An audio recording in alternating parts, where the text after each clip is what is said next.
it's Charlie from Daily Motor. Today we've got the sound system demo of the 2022 Lexus GX and its 9-speaker bass audio system. This is going to be an in-depth review. We're going to take a look at how the new touchscreen infotainment system works, take a look at audio adjustments, controls, inputs, speaker locations, Android Auto, and Apple CarPlay. Then we're going to head out on the road and listen to these sample tracks while we're rolling, and I'll give you my thoughts at the end. Now, if you don't care about any of that stuff at the beginning, you just want to hear the music, click ahead in the video. We've got chapters to get you right to the tunes. And if you're tired of hearing the same songs week in and week out, sign up to become a Daily Motor member. There you can hear member-requested tracks and help support the channel, and a little more in-depth look at a lot of the infotainment systems. So if you're interested, check the join button or the link in the description. Before we get started, let's hop out and take a look at it. A little bit of an update for 2022, mostly that infotainment, a few little other tweaks, but overall the GX is definitely one of the more ancient models in the Lexus lineup. Seen here in the special black edition, this one's actually a little bit more bass than the other GXs we've seen in the past. Not that expensive, but also not as many features, such as the Mark Levinson. This just has the bass audio. So if you do want to see more on the GX, check the link in the description. We're not actually going to review this one. We've got a review of a 2020 model, which is quite similar. Now, we always do these tests with lossless, uncompressed WAV files on a USB stick plugged directly into the system, and high-quality Roland binaural microphones in both of my ears, giving you the most realistic audio system demo on YouTube. We also do the tests with the sound settings set to their factory default, so let's take a look at those now. Like I said, nicely updated screen here in the GX. It is touchscreen, but you still have the trackpad if you're a trackpad faithful, so you can either work things around like that or navigate through the touchscreen like that. Now, it is interesting, you still kind of have to use some of the physical buttons down there, so it's not a perfect touchscreen system, but it's a little bit of a stopgap that works quite okay. For sound settings, let's go over here. Got treble, mid-range, and bass. Once the next song starts, we'll go through those. You also have a front, rear, left, right fader and balance. And an automatic sound levelizer, so as you get going faster, the elements of the music will pick up, compensate for road noise, and then a surround on and off. We'll test that out as well.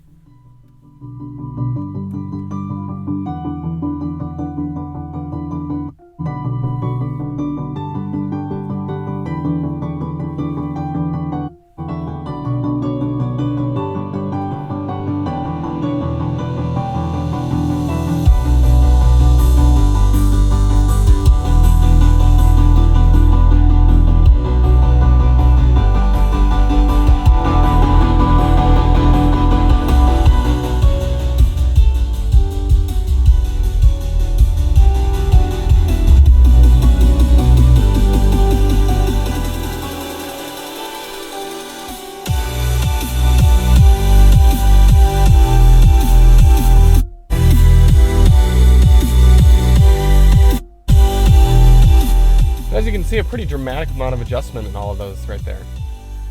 For audio controls, in the GX you've got a nice volume knob down here, no clicks, very Lexus Toyota style.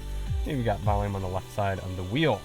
For track selection, you've got seek and track buttons here, a tuning knob there. You can use a touch screen if you're on the now playing screen, technically the trackpad as well. And right by the volume on the left side, you've got a rocker switch. For audio inputs in the GX, you have quite a few. Standard AM, FM, Sirius XM satellite radio, USB-A, 2 ports down there. You got a 3.5mm auxiliary input jack as well.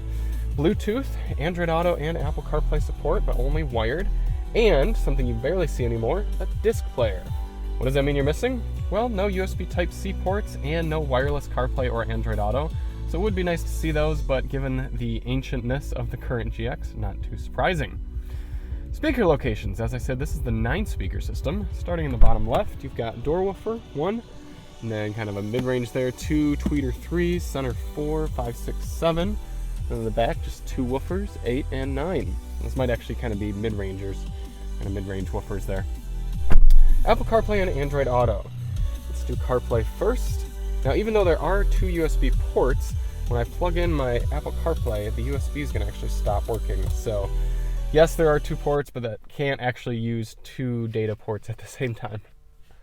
There we go. CarPlay coming up, taking up the whole screen. It's a good resolution and pretty good responsiveness as well. Not a great refresh rate. You see how there's a lot of stutteriness there. It's not a very smooth experience. There's your settings screen. Google Maps. Moves all around. Apple Music right there. And your home screen. All right, how about Android Auto? There we go, Android Auto coming up. You can see we've got the widescreen Android Auto set up, so maps over here and audio there. And if I go to YouTube Music, it'll flip-flop, bring my maps up on the right. There's more YouTube Music there. Let's go home, your app screen. This actually has a really good refresh rate for Android Auto. It's uncommon that Android Auto has a better refresh rate. All right, let's get the music going again, get this stuff put away, and get out on the road.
quote-unquote bass system, I'm still quite impressed with the power and the overall impression of this audio system. You turn on some simpler music, something with just good strong bass and some high end, and it's really quite impressive.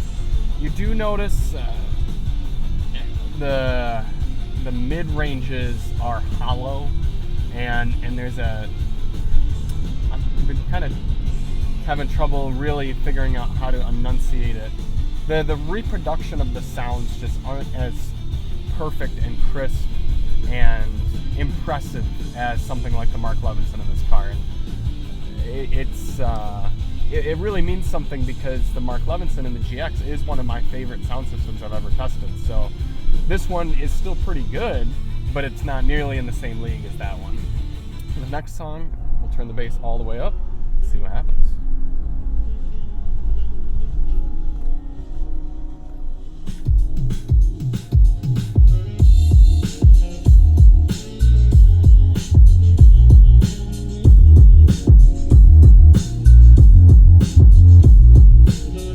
Very powerful. I'm feeling it in my jeans. I'm seeing it in the mirrors, but very sloppy as well. We're getting a good bit of distortion, and doesn't sound good. That's for sure.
Turn the surround off for the song as well.